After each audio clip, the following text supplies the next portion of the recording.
VOA World News. VOA 세계 뉴스입니다. 중국의 북핵 6자회담 수석대표인 우다웨이 외교부 한반도 사무 특별대표가 이틀간의 평양 방문을 마치고 오늘 귀국했습니다. 우다웨이 특별대표는 베이징 공항에 도착해 기자들과 만난 자리에서 북한 당국자들에게 해야 할 말은 했지만 결과가 어떻게 될지 지금은 알 수 없다고 말했습니다. 우 특별대표의 이 같은 언급은 북한의 장거리 미사일 발사를 자제할 것을 요구했지만 뚜렷한 답을 받지는 못했음을 시사한 것으로 풀이됩니다. 중국은 앞서 어제 외교부 대변인 명의의 성명에서 장거리 미사일 발사를 예고한 북한에 신중하게 행동하라며 경고한 바 있습니다. 이에 따라 북한이 우다웨이 특별대표의 방문에도 불구하고 미사일 도발에 나선다면 북중 관계가 더욱 악화될 가능성이 크다는 분석이 나오고 있습니다. 유엔이 스위스 제네바에서 어렵게 진행 중이던 시리아 평화회담을 일시 중단했습니다. 스테판 데 미스트라 유엔 시리아 특사는 오늘 시리아 반정부 협상대표단과 만난 뒤 가진 기자회견에서 회담 당사자들 모두가 아직 준비해야 할 일들이 많다는 결론을 내렸다고 말했습니다. 미스트라 특사는 또 일시적인 중단이 회담 종료나 실패를 의미하는 것은 아니라면서 시리아 정부가 반군 장악 지역에 대한 인도주의적 지원을 방해해 어떠한 진지한 토론도 이루어지지 못하게 됐다고 말했습니다. 반면 시리아 정부 측 협상대표인 바샤르 알 자파리 유엔 시리아 대사는 이번 회담은 반정부 측이 전제 조건을 내세우는 바람에 진전을 이루지 못했다고 말했습니다. 이라크에 파병된 미군 규모가 당초 알려진 것보다 많다고 미국 관리들이 밝혔습니다. 앞서 미 국방부는 이슬람 순위 파무장 조직 ISIL과 싸우는 이라크 보안군을 훈련하고 준비를 갖추도록 하기 위해 지상군 병력 3,550명이 파병됐다고 밝혔었습니다. 하지만 현재 이라크 주둔 미군 병력은 3,870명까지 늘어난 것으로 나타났습니다. 이에 대해 스티브 워런 연합군 대변인은 순환 배치되는 병력 규모 등을 감안해 당초 발표치보다 수백 명이 더 파견돼 있다고 말했습니다. 미군 관리들은 그러나 현재 이라크에 파병된 미군은 전투 역할을 맡지 않고 있다고 강조했습니다.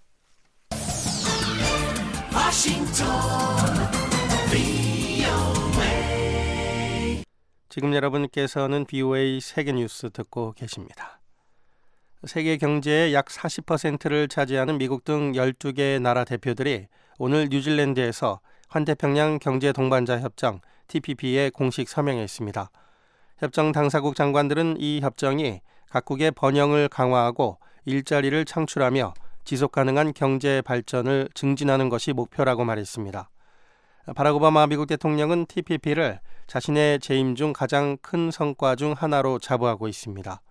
오바마 대통령은 어제 발표한 성명에서 TPP는 해외에서 미국의 지도력을 강화하고 국내적으로는 좋은 일자리를 지원할 것이라며 의회의 신속한 비준을 촉구할 것이라고 말했습니다. 하지만 반대론자들은 TPP가 미국인들의 일자리 비용을 증가시키고 미국의 해외 상품들이 넘쳐나도록 할 것이라고 주장했습니다.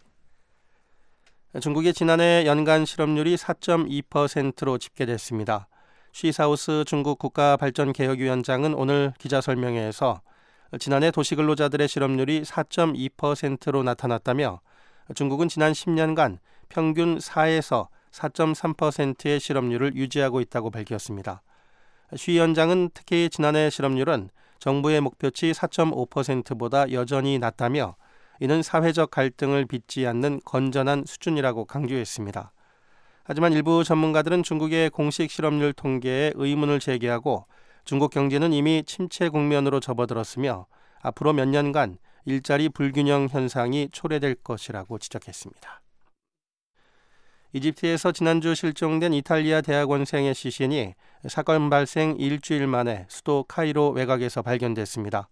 이탈리아 외무장관은 실종 대학원생 길리오 레게니 씨의 시신이 어제 카이로에서 알렉산드리아로 연결되는 도로변에서 발견됐다고 밝혔습니다. 레게니 씨의 시신은 발견 당시 고문을 당했음을 시사하듯 화상 등 여러 상처들로 뒤덮여 있었습니다. 이탈리아 외무부는 자국 주재 이집트 대사를 불러 레게니 씨의 사망사건 조사 과정에 이탈리아 전문가를 참여시키는 등 최대한 협조해 줄 것을 당부했습니다. VOA 세계뉴스 천일규였습니다.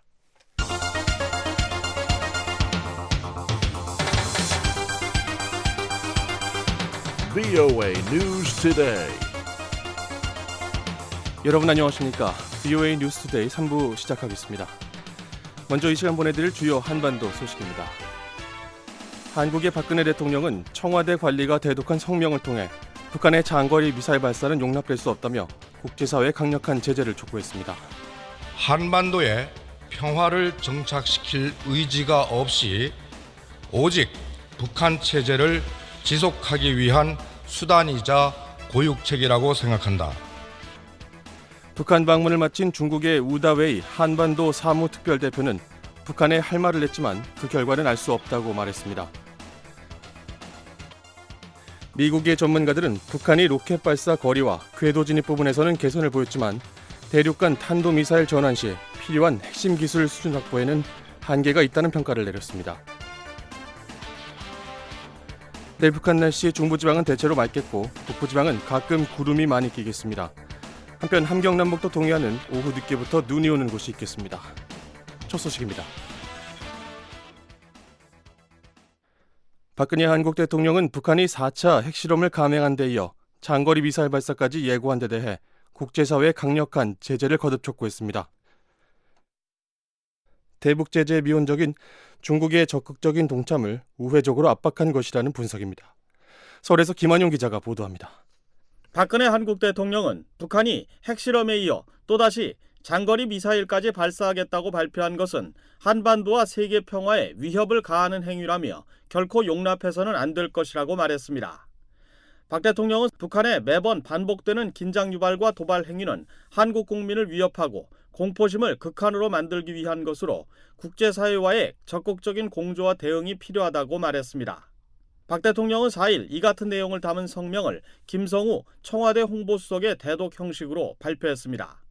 특히 이번에 유엔 제재가 논의되고 있는 와중에 또다시 도발을 하겠다고 공표한 것은 유엔 제재를 전혀 두려워하지 않는다는 것이고 한반도에 평화를 정착시킬 의지가 없이 오직 북한 체제를 지속하기 위한 수단이자 고육책이라고 생각한다.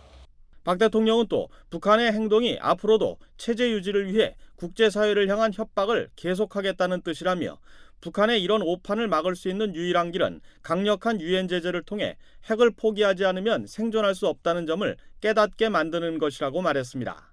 한국 정부가 3일 북한이 미사일 발사를 강행할 경우 국제사회로부터 혹독한 대가를 치를 것이라고 공식 입장을 밝힌 데 이은 박 대통령의 이번 성명은 결국 혹독한 대가의 핵심이 강력한 유엔 제재에 있음을 분명히 한 것으로 풀이됩니다. 또 한국 정부가 국가안전보장회의 상임위 회의 직후 공식 입장을 낸 지 하루 만에 별도로 대통령이 성명을 발표한 것은 이례적인 일로 그만큼 엄중한 상황 인식이 반영됐다는 평가입니다. 북한이 지난 2일 국제해사기구 등의 국가우주개발계획에 따라 지구 관측위성 광명성을 쏘아올리겠다고 통보한 이후 박 대통령이 이 사안에 대해 언급한 것은 이번이 처음입니다. 정연국 청와대 대변인도 3일 춘추관에서 기자들과 만나 북한이 장거리 미사일을 발사하면 유엔 안전보장이사회 결의의 명백한 위반이기 때문에 그동안 받은 제재보다 더 강한 제재를 국제사회로부터 받게 될 것이라고 말했습니다. 한편 박 대통령이 강력한 유엔 제재를 거듭 촉구한 것은 북한의 4차 핵실험에도 대북 제재에 미온적인 중국의 적극적인 동참을 재차 압박하는 메시지도 담겨 있다는 분석입니다. 동국대 북한학과 고유환 교수입니다. 유엔에서 다 그 제재를 열심히 했는데 그 중에 이제 중국 부분이 좀 문제가 있다고 미국과 한국이 지적했기 때문에 다시 유엔을 강조한 것은 중국을 어느 정도는 염두에 두고 있다고도 볼 수 있겠죠. 중국은 지난달 북한이 4차 핵실험을 감행한 이후 한반도 비핵화와 한반도 평화와 안정, 그리고 대화와 협상 등 3원칙을 강조하며 북한 측과의 대화 노력 없이 일방적인 제재는 곤란하다는 입장을 보여왔습니다. 서울에서 VOA 뉴스 김환용입니다. 중국의 북핵 6자 회담 수석 대표인 우다웨이 외교부 한반도 사무특별대표가 이틀간의 평양 방문을 마치고 오늘 귀국했습니다. 중국과 북한 관계가 북한의 핵과 미사일 개발을 놓고 갈림길에 섰다는 분석입니다. 서울에서 박병영 기자가 보도합니다. 우다웨이 중국 외교부 한반도 사무 특별대표는 4일 베이징 공항에 도착해 기자들과 만난 자리에서 북한 당국자들에게 해야 할 말은 했지만 결과가 어떻게 될지 지금은 알 수 없다고 말했습니다. 우 특별대표의 이 같은 언급은 북한의 장거리 미사일 발사를 자제할 것을 요구했지만 뚜렷한 답을 받지는 못했음을 시사한 것으로 풀이됐습니다. 한국 외교부 조준혁 대변인은 4일 기자설명회에서 우 특별대표의 방북과 관련해 한국과 중국 간에 긴밀히 소통을 하고 있다고 밝혔습니다. 한국 정부는 외교 통로로 우 특별대표의 방북 결과를 설명받고 향후 대응 방안을 논의하는 등 긴밀한 소통을 유지하는 것으로 알려졌습니다. 북한이 국제기구에 인공위성 발사 계획을 통보한 지난 2일 우 특별대표는 평양에 도착했습니다. 당시 우 특별대표가 북한의 장거리 로켓 발사 계획을 사전에 통보받았는지 아니면 평양에 도착한 뒤 들었는지 현재로서는 명확하지 않습니다. 이른바 위성 발사 문제는 중국이 사전 통보를 받았더라도 문제지만 우 특별대표가 평양에 도착할 때까지 통보를 받지 못했다면 앞으로 북한과 중국의 관계 악화에 새로운 불씨가 될 가능성이 많다는 지적입니다. 만약 중국이 사전 통보를 받고 우 특별대표를 평양에 파견했다면 북한에 대한 강력하고 포괄적인 제재에 반대했던 중국의 입장에서는 북한의 추가 도발 가능성은 곤혹스러운 일입니다. 사전 통보를 받지 못했다면 우 특별대표의 방북 일정은 핵실험 관련해서 장거리 미사일 발사를 중단하도록 설득하는 것으로 바뀌었겠지만 이 설득이 실패로 돌아간다면 중국의 외교에 큰 영향을 줄 전망입니다. 중국 외교부 루캉 대변인은 3일 장거리 미사일 발사를 예고한 북한에게 신중하게 행동하라고 공개적으로 경고했습니다. 중국의 북한에 대한 경고는 지난달 북한의 4차 핵실험이 있은 다음 날 결연히 반대한다는 성명에 잇따라 나온 것입니다. 북한이 우 특별대표의 방문에도 미사일 도발에 나선다면 지난해 모란봉 악단 사태 이후 잡음이 나던 북중 관계는 돌이킬 수 없을 정도로 악화될 가능성이 높다는 분석입니다. 한국국립외교원 김한건 교수의 전망입니다. 북한이 제 갈 길을 확실히 가겠다라는 강한 의지를 표현했기 때문에 북중 관계는 다시 한번 경색의 국면으로 갈 수밖에 없을 것 같습니다. 물론 중국이 미중의 전략적 경쟁 구도상 북한을 전략적으로 포용해야 하는 필요성은 분명히 있지만 현재 이런 제재가 강화돼야 된다는 국제사회의 압박에서 또 북한이 장거리 미사일 실험까지 한다면은 중국으로서는 굉장히 난처한 입장이고 또 당분간은 북중 관계가 경색될 수밖에 없는 상황이라고 보여집니다. 한국 내 북한 문제 전문가들은 중국이 자신들의 원칙에 따라 대화로 현 상황을 해결해 보려고 하겠지만 북한이 이에 호응할 것 같으면 진작에 호응했을 것이라고 분석했습니다. 이에 따라 사실상 중국을 지렛대로 삼아 북한 문제를 해결하려 했던 한국 정부의 대북 정책에도 중대한 검토가 필요하다는 지적도 나왔습니다. 서울에서 VOA 뉴스 박병용입니다. 한국 국방부 문상균 대변인은 오늘 정례 브리핑에서 북한 미사일이나 잔해물 일부가 한국 영토나 영해에 떨어진다면 요격하겠다고 밝혔습니다.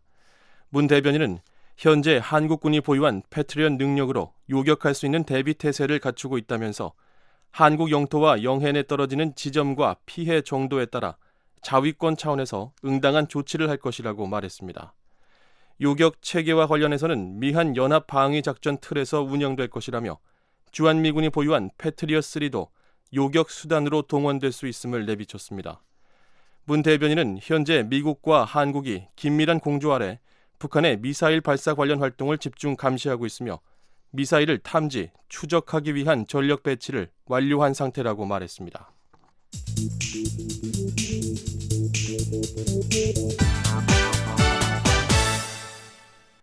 북한이 오는 8일에서 25일 사이 위성을 발사하겠다고 국제해사기구 IMO에 통보하면서 구체적인 발사 시점에 관심이 모아지고 있습니다.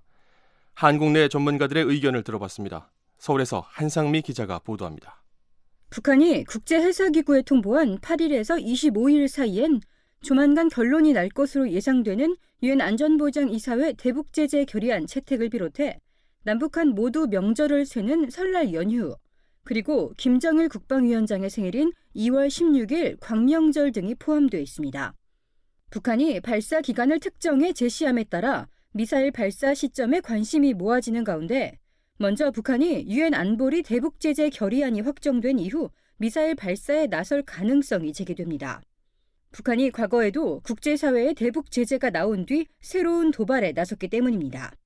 북한대학원대학교 양무진 교수입니다. 북한은 이미 그 제재를 다 생각하고 있고 또 그리고 그 제재가 중국의 적극적인 동참이 없으면은 그렇게 효과 없다는 걸 잘 알고 있기 때문에 그런 차원에서 유엔 안보리 대북 제재가 나오면은 한 3, 4일 후에 곧장 맞대응 무력 시위로서 장거리 로켓을 발사할 가능성이 크고 이와 함께 김정은 국방위원회 제1위원장이 아버지 김정일 위원장의 생일이자 민족 최대 명절로 꼽히는 광명절을 더 고려하지 않겠느냐는 관측도 있습니다.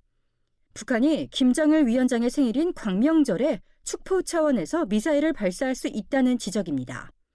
한국의 국책연구기관인 국방연구원 김진무 박사입니다. 날짜를 보면은 8일부터 25일까지 날짜를 딱 꼽으면은 16일이 딱 가운데 있다는 거지. 그러니까 기왕 쏠 거면은 김정일 생일날 해가지고 선대 수령의 어떤 업적을 칭송하고 자기들 어떤 정통성을 과시하고자 하는 목적이 하나인데, 그러니까 기왕 쏘는 거면은 그날 쏘자. 또한 북한이 그동안 한국의 취약 시간을 노려왔다는 점에서 다른 변수들을 제쳐두고 설 연휴 기간에 전격적으로 발사할 가능성도 있습니다. 아울러 북한이 발사 시기를 국제해사기구에 구체적으로 통보하긴 했지만 발사를 보류할 수 있다는 의견도 제기됐습니다. 양무진 교수는 북핵 6자회담 중국 측 수석 대표인 우다웨이 한반도 사무특별대표의 방북과 미사일을 발사하겠다고 통보한 시점이 겹치는 만큼 북한이 협상의 여지를 남겨뒀을 가능성도 있다면서 북중 간 접점을 찾았다면 북한이 미사일 발사를 보류할 수 있다고 전망했습니다. 하지만 북한이 예고한 대로 발사 수순에 들어갈 것이란 시각도 있습니다. 기상 조건 외에 안보리 결의나 우다웨이의 방북이 북한의 미사일 발사에 전혀 영향을 주지 못할 것이란 지적입니다. 경남대 극동문제연구소 김동엽 연구교수입니다. 인공위성이라고 국제기구까지 통보를 해뒀어요. 이거는 뭐 자기가 국제사회에 이렇게 내가 쏘겠다고 인공위성을 쏘겠다고 했는데 거기 가서 우다인지 뭐 누가 이렇게 가서 이야기한다고 해서 그걸 그만둬버리면 그럼 결국 미사일이라는 것을 인정하는 꼴밖에 안 되는 거거든요. 스스로가. 정해진 날짜상에서 가장 중요한 것은 기상 조건이에요. 기상이 가장 좋은 날짜를 한 3개나 4개 정도 예비를 잡아서 앞쪽에서부터 쏘기 시작할 겁니다. 김 교수는 이어 오는 5월 제7차 당대회를 앞둔 북한에게 있어 2월은 미사일 발사의 최적의 시기라면서 4월엔 최고인민회의를 비롯해 태양절과 건군절 등 중요한 행사들이 많아 미사일 발사 시기를 늦출 수 없을 것이라고 분석했습니다. 4월에 있을 행사를 준비하기 위해선 한 달쯤 전부터 인민들을 동원해야 하고 더불어 안보적 측면에서 핵무력과 인공위성 발사 등 국가적 행보를 3월 이전에 마무리할 필요가 있을 것이라고 김 교수는 내다봤습니다. 한국 군당국에 따르면 북한은 지난해 말 평안북도 동창리 미사일 발사대 중축 공사를 완료했으며 3단 로켓 추진체를 발사장에서 조립할 수 있도록 대형 조립 건물까지 갖추었습니다. 또한 조립 건물에서 발사대까지 2개의 자동 레일을 깔아 로켓 추진체를 발사대까지 신속하게 이동할 수 있도록 하는 등 시설을 현대화했습니다. 특히 지난해부턴 미국 첩보위성의 감시와 추적을 따돌리기 위해 발사대에 가림막을 설치한 것으로 알려졌습니다. 한국 군당국은 최근 동창리 미사일 발사장에서 차량과 사람의 움직임이 지속해서 포착되고 있다며 북한이 언제라도 장거리 미사일을 기습 발사할 가능성이 있는 것으로 평가했습니다. 서울에서 VOA 뉴스 한상미입니다. 북한이 이달 중 인공위성을 발사할 것이라고 예고하면서 북한의 장거리 로켓 역량에 관심이 집중되고 있습니다. 북한의 로켓 개발 과정을 오랫동안 관찰해온 미국의 천체 물리학자와 군사 전문가들은 발사거리와 궤도 진입 부분에서 개선이 이루어지고 있지만 대륙간 탄도미사일 전환 시 필요한 핵심 기술 수준에 대해선 신중한 평가를 내렸습니다. 백성원 기자가 전문가들의 분석을 취재했습니다. 전문가들은 북한의 장거리 로켓 역량을 평가하는 잣대로 사거리는 물론 핵탄두 소형화, 대기권 재진입, 유도 제어 기술 등을 주목합니다. 지금까지 북한이 발사한 장거리 로켓은 위성체를 궤도에 올리는 방식이었지만 북한의 탄도기술 수준 등을 감안할 때 대륙간 탄도미사일 시험 발사라는 게 주변국의 시각이기 때문입니다. 미국의 상업위성 사진 분석업체 올소스 애널리시스의 조셉 버미데즈 선임 분석관은 3일 BOA와의 전화 인터뷰에서 북한이 발사를 거듭하면서 이 같은 역량을 진전시키고 있지만 습득한 기술을 안정적으로 활용하기 위해서는 훨씬 더 많은 횟수의 실험이 필요하다고 지적했습니다. We know they've demonstrated that they can actually put something in orbit. It's not stable, but they've been able to put it in 북한이 지난 2012년 12월 발사를 통해 로켓의 탑재물을 불안정하게나마 궤도에 진입시켰고 로켓의 분리 역시 성공시켰으며 비교적 무거운 탑재물을 실어 올릴 수 있는 역량까지 보여줬지만 반복해서 같은 성과를 거둘 수 있는지 아직 증명하지 못했다는 설명입니다. 버미데즈 분석관은 북한이 미국 본토에 도달할 수 있는 대륙간 탄도미사일 역량을 갖췄는지 역시 아직 검증되지 않았다고 지적했습니다. 다만 북한 로켓의 크기와 그 밖의 다른 요소들을 고려할 때 이론상으론 미국 본토에 도달할 역량을 갖기 일보 직전으로 볼 수 있다고 진단했습니다. If you look at the size and a bunch of other technical aspects, they are right on the verge. 브루스 백톨 미국 안젤로 주립대 교수는 북한이 이미 지난 2012년 12월 은하 3호를 발사하면서 알래스카, 하와이 그리고 미 서부 지역 일부를 타격할 수 있는 장거리 미사일 역량을 갖추고 있음을 보여줬다고 지적했습니다. 이어 북한 로켓의 추진체가 더욱 커진 것으로 가정할 때 추가 로켓 시험 발사에 성공할 경우 시애틀부터 샌디에고까지 미 서부 전역이 북한 미사일의 사정권 안에 들게 될 것이라고 내다봤습니다. The missile that they're going to test now probably will have a longer range because it's got a bigger rocket booster. So that missile 백톨 교수는 북한이 적어도 지난 2년간 이란과 협력해 로켓 추진체를 개발해왔고 동창리 발사 시설을 확장한 것을 볼 때 지금껏 봐왔던 것 가운데 가장 대형 미사일을 발사할 것으로 전망했습니다. 앞서 미국 재무부는 지난달 이란이 80톤짜리 새 추진체를 공동 개발하기 위해 기술자들을 북한에 보냈다며 이란을 제재한 바 있습니다. 버미데즈 연구원은 핵탄두를 미사일에 탑재할 수 있을 만큼 작게 만드는 소형화와 관련해 북한의 기술 완성 여부를 알기 어렵지만 그동안 보여준 기술 수준을 고려할 때 이론상으로는 가능할 수 있다는 다소 조심스러운 평가를 내렸습니다. We just don't know until they actually do it. But once again, this is one of those instances where if you look at the state of their technology. 올리 하이노넨 전 국제원자력기구 IAEA 사무차장 역시 북한의 핵무기 소형화 기술을 가늠하기엔 수집된 정보들이 부족하다고 말했습니다. 그러면서 핵보유국들의 과거 핵개발 과정과 마찬가지로 북한 역시 치밀한 계획 아래 초기부터 소형화에 매진해 왔을 것이라는 선에서 말을 아꼈습니다. If we look the history of any country which developed nuclear weapons, it was important from the very beginning that they make it. 하이노넨 전 사무차장은 북한이 소형화 등에 필요한 기술을 얻는데 여전히 제약이 많다며 정교한 대륙간 탄도미사일 개발을 완성하기까지 시간이 더 걸릴 것으로 본다고 말했습니다. 버미데즈 분석관은 북한 로켓의 대기권 재진입 기술과 관련해서도 신중한 입장을 보였습니다. 북한이 수십 년 전 미국과 옛 소련, 중국 등이 사용하던 기술 수준에 도달했을 것이라면서도 여전히 이론상이라는 단서를 달았습니다. North Korea should be able to,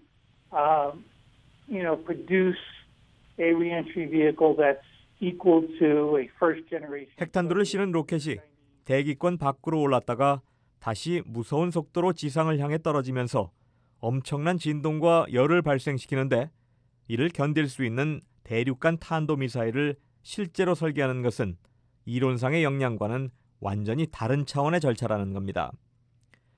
미 하버드 스미소니언 천체물리학센터의 조너선 맥도웰 박사는 북한 로켓의 대기권 재진입 시험에 대한 어떤 공개적 정보도 접하지 못했다며 로켓이 매우 빠른 속도로 떨어지겠지만 대륙간 탄도미사일의 낙하 속도에는 훨씬 못 미칠 것이라고 말했습니다. I have not seen any public information about high-speed re-entry tests. 닉 한센 스탠포드 대학 국제안보협력센터 개건연구원도 북한 로켓의 재진입 기술은 제대로 시험을 거치지 않아 대륙간 탄도미사일에 활용되기엔 턱없이 낮은 수준일 것이라며 비슷한 의견을 내놨습니다. 반면 백돌 교수는 북한이 일반적 관측보다 훨씬 진일보한 탄도 재진입 역량을 갖추고 있을 것이라고 단언했습니다. 북한이 이미 스커드, 노동, 무수단 등 중단거리 미사일 시험 발사를 통해 재진입 기술을 개발했고 장거리 미사일의 재진입 기술 역시 적어도 3년 전 갖춘 것으로 본다는 겁니다.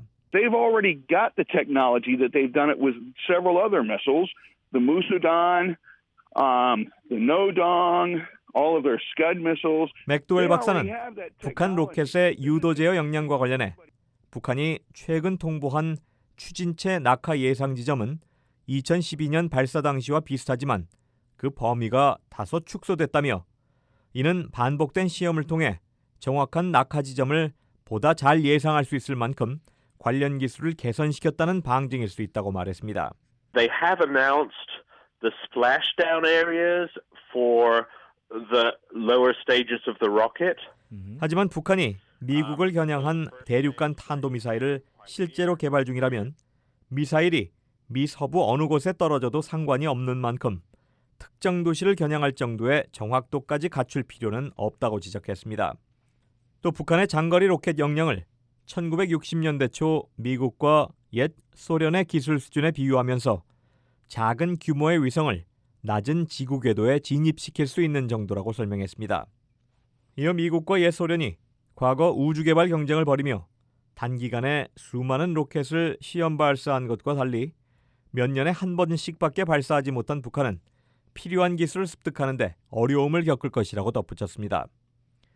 한편 한센 연구원은 지난달 말 동창리 발사장을 근접 촬영한 위성사진을 분석한 결과 북한이 발사를 예고한 로켓이 지난 2012년 12월 발사한 은하 3호와 별 차이가 없을 것이라는 결론을 내렸다고 말했습니다. 또 로켓 규모가 훨씬 크고 내부에 추가 장치를 부착했을 수 있지만 북한이 통보한 추진체 낙하 예상 지점을 볼 때 로켓의 각 단계의 성능이 3년 전 발사 때와 비슷할 것이라고 전망했습니다. BOA 뉴스 백성원입니다. 미국은 지난 20년간 북한의 채권을 한 번도 보유한 적이 없는 것으로 확인됐습니다. 북한 역시 미국의 채권을 보유하지 않은 유일한 나라로 나타났습니다. 함지아 기자의 보도입니다. 미국 재무부가 최근 미국 해외 채권 보유 현황 자료를 공개했습니다. 이 자료에 따르면 지난 1994년부터 2014년까지 20년간 미국 정부나 미국의 민간 기업, 개인 등이 북한의 채권을 보유한 경우는 단 한 차례도 없었습니다. 미국이 북한으로부터 받아야 할 채권액이 줄곧 0달러였다는 의미입니다. 이번 조사에서 미국이 채권을 보유하지 않은 나라는 북한을 포함해 모두 30개 나라에 달했습니다. 이들 중에는 시리아와 수단, 라오스처럼 오랜 기간 미국과 적대적이거나 관계가 소원한 나라도 있지만 솔로몬 제도, 세인트 헬레나, 서사하라 등 인구가 작은 나라가 대부분이었습니다. 해외 언론 등에 따르면 북한은 1970년대 말 유럽의 100여 개 은행으로부터 수억 달러 규모의 대출을 받은 뒤 1980년대 들어 이를 부도 처리했습니다. 이후 프랑스의 한 은행이 1997년 북한의 부도 채권을 유동화하면서 고위험 상품으로 거래하기 시작했고 현재 이 채권은 국제금융시장에서 달러당 10에서 20센트에 거래되고 있는 것으로 알려졌습니다. 반면 미국이 채권을 보유하지 않은 나라는 북한이 유일한 것으로 나타났습니다. 미 재무부 자료에 따르면 북한은 1994년부터 2014년 6월까지 미국이 채권을 보유한 국적자가 단 한 명도 없는 유일한 나라입니다. 재무부는 이달 중순에 2015년 통계를 포함한 새로운 자료를 발표할 예정이지만 미북 간 금전 거래가 전혀 없는 현 상황에선 아무런 변화가 없을 것으로 관측됩니다. 이번 자료는 미국 재무부가 뉴욕 연방준비은행, 연방준비제도 이사회와 함께 매년 진행하고 있는 채권 현황 조사를 토대로 작성됐습니다. 자료에 따르면 미국이 보유한 해외 채권은 2014년 12월 기준으로 총 9조 6,400억 달러에 달했습니다. 미국이 가장 많은 채권을 보유한 나라는 1조 3천억 달러의 영국이고 이어 영국령 케이맨 제도, 캐나다, 일본, 프랑스 순이었습니다. 한국은 178억 달러로 미국이 12번째로 많은 채권을 보유한 나라로 나타났습니다. VOA 뉴스 함지아입니다. 일본인들은 북한의 일본인 납치를 국제 테러 조직의 미국에 대한 9.11 테러 공격에 비유하고 있다고 미국의 전문가가 밝혔습니다. 이 전문가는 북한이 문제 해결에 적극 나서기를 기대하기는 어렵다고 내다봤습니다. 이현철 기자가 보도합니다. 워싱턴의 민간단체인 한미경제연구소에서 3일 북한의 일본인 납치 문제에 대한 토론회가 열렸습니다. 최근 초대소 북한 납치 프로젝트의 진실이란 제목의 책을 펴낸 미국 뉴욕대학교 부설 아서 카터 언론연구소의 로버트 보인튼 소장은 이날 토론회에서 지금까지 발생한 일본인 납치 사건을 재조명했습니다. People began disappearing from Japan's coastal towns and cities in the fall of 1977. 보인트 소장은 북한이 1970년대 후반부터 1980년대를 거치며 많은 일본인들을 납치했다고 말했습니다. 북한은 처음에는 납치된 일본인들에게 공작원 교육을 했지만 이 같은 계획이 실패하자 나중에는 북한 공작원에게 일본어를 가르치는 일을 시켰다고 보인트 소장은 말했습니다. 보인트 소장에 따르면 납치된 일본인들은 평양 인근의 초대소에서 일반 주민들과 격리된 채 생활했습니다. 이들 중 5명은 북한과 일본의 합의에 따라 지난 2002년 일본에 귀국했습니다. 보인트 소장은 당시 일본인들이 큰 충격을 받았다고 말했습니다. My Japanese friends told me that the abductions were Japan's 9/11. 자신의 일본인 지인들은 납치 문제를 미국이 9.11 테러 공격으로 받은 충격에 빗대 일본판 9.11이라고 말했다는 겁니다. 보인트 소장은 일본을 세계에서 가장 강력하고 번영하는 나라 가운데 하나라고 믿었던 일본인들은 자국민을 북한의 납치로부터 보호하지 못했다는 사실에 경악했다고 말했습니다. 일본은 이후 기회 있을 때마다 북한의 납치 문제를 제기하고 있지만 아직까지 별다른 진전이 없는 상황입니다. 보인트 소장은 북한과 외교 관계가 없고 일방적으로 행동을 취할 군대도 없는 일본으로서는 특별한 대안이 없는 상황이라며 일본인들은 어쩔 수 없다는 반응을 보이고 있다고 말했습니다. 북한이 이 문제 해결에 전향적으로 나설 가능성도 별로 없을 것이라고 보인트 소장은 내다봤습니다. After that loss of face, when the head of North Korea gets up, a man who's never said. 지난 2002년 북일 간 합의가 결렬되면서 두 나라가 서로 신뢰를 상실한 상황에서 북한이 적극적으로 나서기를 기대하기는 어렵다는 겁니다. 보인트 소장은 1990년대 고난행군 당시 북한 사회가 너무 혼란스러웠기 때문에 북한이 실제로 납북된 일본인들에게 어떤 일이 벌어졌는지 알지 못할 가능성도 있다고 지적했습니다. 이날 토론회에 참석한 캐서린 문 브루킹스 연구소 한국 석자는 북한이 국제적인 책임 문제 때문에 납치 문제 해결에 소극적일 수도 있다고 말했습니다. By national laws in most societies and international law. And so that might be 납치는 모든 나라와 국제사회 법률에서 명백한 범죄라는 겁니다.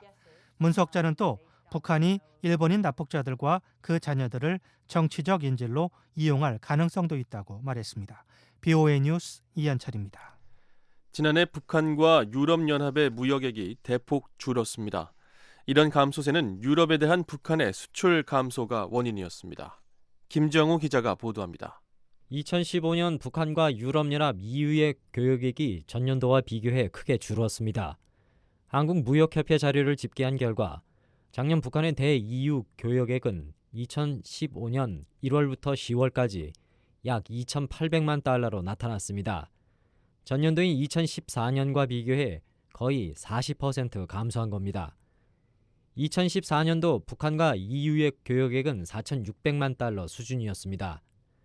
분석 결과 이런 감소세는 수출이 주도한 것으로 드러났습니다. 지난해 10월까지 북한의 대EU 수출액은 약 1,100만 달러로 2014년과 비교해 약 62%나 줄었습니다. 반면 수입은 약 1,700만 달러로 2014년 대비 1% 감소했습니다. 지난해 북한이 EU에 수출한 주요 품목은 전기기구류가 2014년보다 178% 증가한 430만 달러를 기록했고 무기화학 제품이 약 320만 달러, 그리고 철강 제품이 약 120만 달러를 기록했습니다. 이런 가운데 북한의 주력 수출품 가운데 하나인 광산물과 의류 제품의 수출은 부진했습니다. 석탄 같은 광산물은 지난해 대EU 수출이 전혀 없었고 의류는 60만 달러어치를 수출하는 데 그쳤습니다. 특히 방직용 섬유 직물 제품의 경우 2014년과 대비해 수출액이 대폭 줄어 눈길을 끌었습니다. 반면 북한이 EU에서 수입한 주요 물품은 보일러 기계류가 약 300만 달러, 의료용품이 약 290만 달러, 그리고 정밀 광학 검사기기가 약 170만 달러를 기록했습니다. EU 회원국으로 북한과 가장 무역을 많이 한 나라는 독일로, 독일과 북한의 교역액은 2015년 10월까지 약 760만 달러에 달했습니다. 한편 한국과 유럽연합 간 교역액은 지난해 10월 기준으로 약 810억 달러 규모입니다. VOA 뉴스 김정우입니다.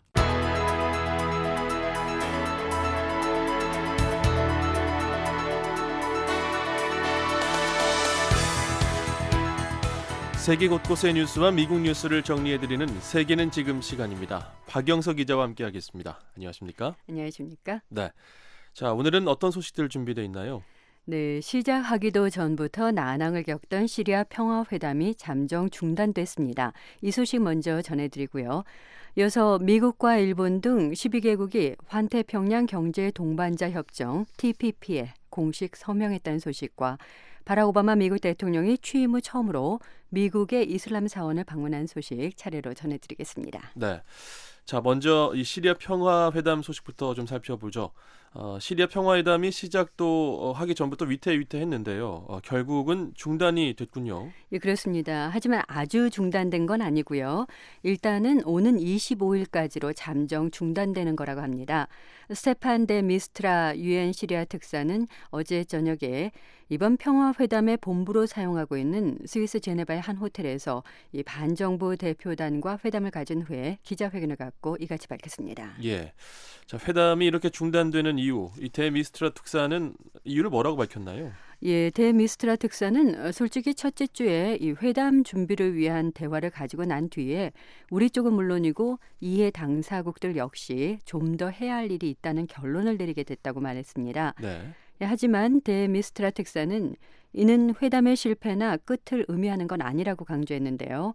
그러면서 2월 25일이 지나서 회담이 재개되진 않을 것이라고 덧붙였습니다. 예. 하지만 앞서 반정부 대표단 측은 시리아 정부군과 러시아군이 이 회담 기간 중에도 이 반군에 대한 공습을 계속 강화하고 있기 때문에 여기에 대한 반발이 좀 컸었지 않습니까? 맞습니다. 시리아 반정부 대표단인 최고협상위원회의 리아드 히잡 대표도 어제 기자회견을 가졌는데요. 이렇게 회담이 중단된 게 시리아 정부 때문이라고 강하게 비난했습니다. 히잡 대표는 특히 시리아 정부가 아무것도 하지 않고 그냥 시간만 벌려하고 있다고 비판했습니다. 시리아 반정부 대표단인 최고협상 대표단은 인터넷 단문 전달 사이트인 트위터에도 어떠한 가시적인 진전이 있기까지는 회담장으로 돌아가지 않겠다고 밝혔는데요. 시리아 반정부 대표단은 오늘 이 제네바에서 철수하는 것으로 알려졌습니다. 네. 자, 그런데 이 데 미스트라 특사도 시리아 정부 측의 처사를 비판하는 듯한 그런 언급을 했다고요? 예, 그렇습니다. 데 미스트라 특사는 어제 성명에서 이 시리아 정부가 반군이 점령하고 있는 지역의 민간인들을 위해서 식량이나 의료품 전달 등 인도적인 지원을 하는 데 실패했다고 지적했습니다. 이 반정부 대표단의 히잡 대표 역시 인도적 지원을 위해서 이 회담에 참여했는데 예상과는 반대 상황이 벌어졌다면서 시리아 정부를 비난했습니다. 예. 자, 사실 이 최초의 그 협상의 전제 조건이 이 인도적 지원 또 반군 지역에 대한 공습 중단 이런 것들 아니었나요? 맞습니다. 네. 그런데 당초 시리아 정부가 이 공습 중단 요구를 받아들일 수 없다고 하는 바람에 이 평화회담 자체가 성사되기 어려울 듯했습니다. 하지만 유엔 특사의 이 중재하에 시리아 정부가 인도적인 지원을 하는 조건으로 이 협상에 임했는데요. 이마저 제대로 지켜지지 않고 있다고 이 반정부 대표단이 비난하고 있습니다. 한편 시리아 정부군과 러시아군은 최근 며칠 동안 이 반군 거점 지역인 시리아 북부의 알레포 일대에 대한 공습을 대대적으로 전개하고 있습니다. 예. 자, 시리아 정부 측 평화회담 중단에 대해서 어떤 반응을 보이고 있습니까? 예, 시리아 정부 대표인 바샤르 알 자파리 주 유엔 대사는 이 반군 측이 제네바에 도착한 이래 줄곧 이 데미스트라 특사와의 회담을 거부했다면서 회담 결렬의 책임을 이 반정부 대표 쪽으로 돌렸습니다. 시리아 정부는 또 이 반정부 대표단인 최고협상위원회의 대표성도 인정하지 않고 있습니다. 예, 자, 협상 중단의 책임을 서로에게 지금 미루고 있는 상황인데 네. 이번 그 시리아 평화회담은 시리아의 오랜 그 내전을 중단하기 위한 이 토대를 마련하는 장으로 상당히 기대를 많이 모았었는데 일단 결국은 잠정 중단이 된 걸로 보이는군요. 네, 그렇습니다. 현재 이 반정부 대표단이 인도적 지원에 있어서 어떤 실질적인 진전이 있기 전까지는 절대로 이 제네바에 돌아오지 않겠다고 밝히고 있기 때문에 이 데미스트라 특사가 말한 대로 2월 25일쯤에 회담이 다시 성사될지는 좀 더 지켜봐야 할 것 같습니다.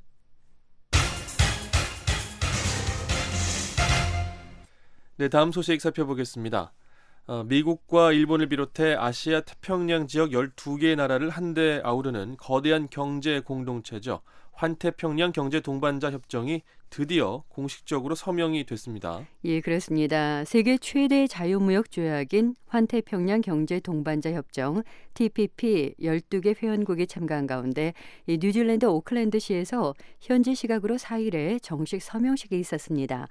이 서명식에는 존 키 뉴질랜드 총리와 마이클 프로먼 미국 무역대표부 대표 등 12개 나라 대표들이 참가했습니다. 네, 이 환태평양 경제 동반자 협정이 출범하게 되면 전 세계 경제의 40%가량을 차지할 것이다. 이런 예측도 있었는데요. 네.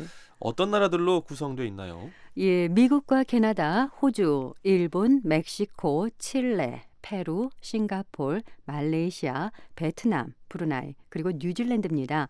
원래는 4개 나라로 출발했는데요. 2008년에 미국과 호주, 캐나다, 일본 같은 나라들이 관심을 보이면서 판이 아주 커졌습니다. 참고로 한국은 현재 이 TPP 참여 의향을 보인 나라로 분류돼 있습니다. 네, 이 한국뿐만 아니라 이 TPP 참여 의향을 보인 나라들이 많이 있는데 네. 이 TPP 가입은 미국의 바락 오바마 대통령이 임기 내에 꼭 이루고 싶어한 수건 사업 아니었습니까? 맞습니다.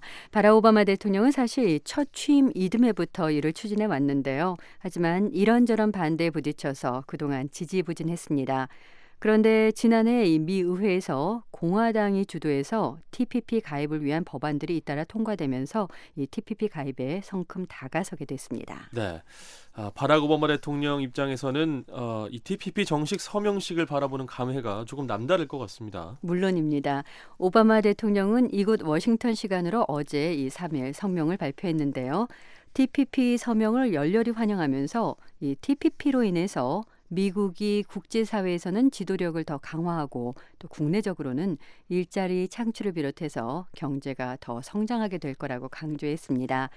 그러면서 특히 TPP가 21세기의 규칙을 만드는 나라가 중국 같은 나라가 아니라 여전히 미국이 되게 해줄 거라고 말해서 눈길을 끌었습니다. 예. 자, 그런데 찬성하는 입장도 분명히 있습니다만 이 서명식이 열린 뉴질랜드에서는 TPP에 반대하는 시위가 곳곳에서 있었다고 하죠. 예, 그렇습니다. 특히 서명식이 열린 오클랜드시 그리고 웰링턴 등 뉴질랜드 주요 도시에서 이 수백 명의 시위대가 TPP 반대를 외치면서 시위를 벌였습니다. 이들은 이 정부가 국민의 지지 없이 TPP에 서명하는 건 국민을 무시하는 처사라면서 이 정부를 강하게 비판했습니다.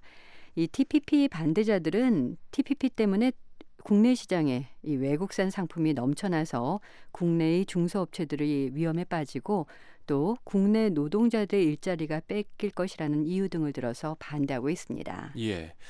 자, 이제 회원국들이 협정문에 서명을 하게 되면 곧바로 발효가 되는 건가요? 그건 아닙니다. 이제 각 회원국들은 의회의 비준을 받아야 하는 절차가 남아 있는데요. 협정문 서명일로부터 2년 안에 이 회원국들 모두 의회 비준 등 필요한 절차를 다 끝내면 그로부터 60일 후에 정식 발효가 됩니다. 예. 예, 하지만 당장 미국만 해도 이 공화당 소속의 미치 매코널 상원 원내대표가 오는 11월 대통령 선거 뒤에나 이를 심의하겠다고 벼르고 있어서 오바마 대통령 임기 내의 의회 비준을 보긴 어려울 전망입니다.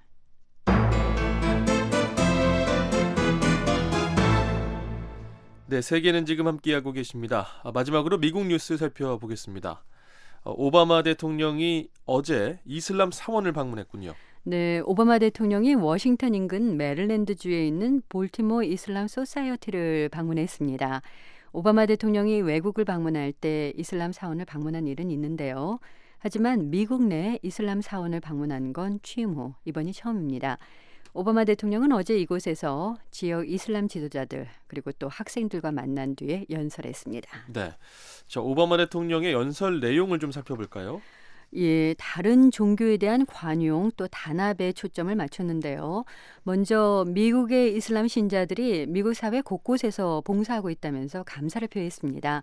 무슬림, 그러니까 이슬람 신자들은 이 미국의 건국 초기부터 미국 사회의 구성원이었고 미국의 장래를 위해서도 없어서는 안 될 존재들이라고 강조했습니다. 예, 여러 언론의 보도에 따르면 지난해 말 프랑스 파리와 또 미국 캘리포니아주 샌버나디노에서 있었던 그 사건들 때문에 그 이슬람 극단주의 또 이슬람에 대한 미국인들 사이에 반 감정이 좀 커졌다 이런 이야기도 있었는데 네. 이런 문제도 언급을 했나요? 예, 그렇습니다. 오바마 대통령은 최근 이단 테러로 이 무슬림, 이슬람 내 미국 내 이슬람 신자들이 편견의 대상이 되고 있고 힘든 시간을 보내고 있다고 말했는데요. 미국 내 이슬람 신자들 가운데 마치 2등 시민처럼 느끼는 사람이 많다는 겁니다. 오바마 대통령은 미국인은 모두가 한 가족인데 이 가족의 일부가 2등 시민 취급을 받는다면 이는 미국 사회의 근간을 흔드는 일이라고 지적했습니다. 예, 미국의 수정헌법 1조에서는 모든 사람이 종교의 자유를 누릴 수 있다고 보장하고 있는데 네. 오바마 대통령이 종교의 자유도 강조했다고요? 네, 오바마 대통령은 이 종교나 문화가 다르다는 걸 이용해서 이 미국 사회를 분열하려는 세력이 있다고 말했습니다. 이 종교를 떠나서 모든 미국인은 평등하다면서 미국의 핵심 가치인 종교의 자유를 잊지 말자고 촉구했고요. 또 3대 미국 대통령을 지낸 이 토머스 제퍼슨을 예로 들면서 미국 건국의 아버지들은 이 종교의 자유가 단순히 종교를 보호하는 데 그치지 않고 국가를 강하게 하는 힘이란 사실도 알고 있었다고 말했습니다. 예. 자, 하지만 최근 반이슬람 감정이 커지면서 정치권에서도 이슬람 신자들에 대한 부정적인 이야기들이 나오고 있지 않습니까? 예, 공화당 선두주자인 도널드 트럼프 후보의 경우는 이 모든 이슬람교도의 미국 방문을 당분간 금지해야 한다고 말했습니다. 그런가 하면 또 연방의회에서 시리아 난민 수용을 거부해야 한다는 움직임이 나오기도 했는데요. 오바마 대통령은 어제 연설에서 이 정치인들의 반이슬람 발언을 거부해야 한다고 촉구했습니다. 한 종교에 대한 공격은 모든 종교에 대한 공격이나 마찬가지이기 때문에 어느 한 종교가 공격을 받는다면 모두가 이에 맞서서 목소리를 내야 한다는 겁니다. 예. 자, 또 최근 그 전 세계적으로 벌어지고 있는 테러 사태의 배후에 이슬람 순위파 무장 단체 ISIL이 있다 이런 이야기인데 이 ISIL 이야기도 언급을 했나요? 예, 그렇습니다. 오바마 대통령은 이 전 세계의 이슬람 신자들이 테러를 거부해야 한다고 촉구했습니다. 또 미국이 이슬람과 전쟁을 벌이고 있다고 말하는 사람은 이슬람 순위파 무장단체 같은 단체를 정당화할 뿐만 아니라 ISIL을 도와주는 행위라고 말했는데요. 그런 사고방식은 미국의 적을 돕고 미국의 안전을 해친다는 겁니다. 예. 자, 오바마 대통령의 이번 그 이슬람 사원 방문과 관련해서 또 연설과 관련해서 정치권의 반응이 궁금한데요. 예, 공화당 후보들의 반응을 살펴보면요. 도널드 트럼프 후보는 오랫동안 이 오바마 대통령이 기독교 신자가 아니라는 식의 발언을 해왔는데요. 예. 예, 어제는 폭스뉴스와의 인터뷰에서 오바마 대통령이 이슬람 사원에 가면 편하게 느껴지니까 갔을지 모르겠다 이런 얘기를 했습니다. 마르코 루비오 후보는 대통령이 나라를 분열시키는 또 다른 예라고 말했는데요. 오바마 대통령이 항상 인종이나 경제, 종교 문제를 들어서 미국인들을 서로 대립하게 한다고 주장했습니다. 반면에 제프시 전 플로리다 주지사는 오바마 대통령의 이슬람 사원 연설이 적절했다 이렇게 평가했는데요. 대통령이 이런 문제에서 지도적인 역할을 하는 게 중요하다는 겁니다. 예. 자, 오늘은 여기까지 듣겠습니다. 지구촌 오늘 박영석 기자와 함께했습니다.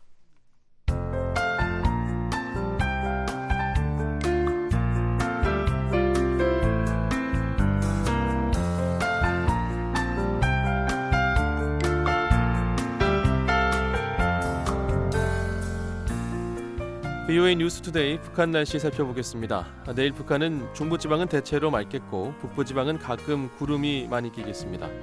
한편 함경남북도 동해안은 오후 늦게부터 눈이 오는 곳이 있겠습니다.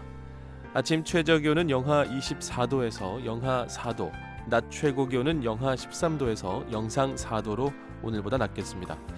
바다의 물결은 동해 북부 먼바다에서 1.5에서 3m로 높게 일겠고 그 밖의 해상에서는 0.5에서 2.5m로 일겠습니다. 이어서 지역별 날씨입니다. 평양은 구름 조금 끼겠습니다. 아침 최저기온은 8도, 낮 최고기온은 2도로 예상됩니다. 신의주는 오전에 맑고 오후에는 구름 조금 끼겠습니다. 최저기온은 영하 8도, 최고는 0도를 기록하겠습니다. 강계 구름 많고 최저기온 영하 18도, 최고 영하 5도. 해주 구름 조금 끼겠습니다. 최저 5도, 최고 12도를 기록하겠습니다. 함흥 오전엔 맑겠고 구름 조금 끼겠습니다. 최저 영하 8도, 최고 영상 3도. 장진 오전에 구름 조금 끼고 오후에 구름 많겠습니다. 최저 영하 24도, 최고 8도를 기록하겠습니다. 해산은 구름이 많겠습니다. 최저 영하 22도, 최고 영하 7도. 선봉은 오전에 구름 조금 끼고 오후에 많은 구름이 예상됩니다. 최저 영하 10도, 최고 영하 2도를 기록하겠습니다. 이어서 해상 날씨 살펴봅니다. 동해는 오전에 구름 많고 오후에 가끔 눈이 내리겠습니다. 물결은 1에서 3m로 일겠습니다. 서해는 구름 많고 물결은 1에서 2m로 일겠습니다. 모레 날씨 살펴보겠습니다.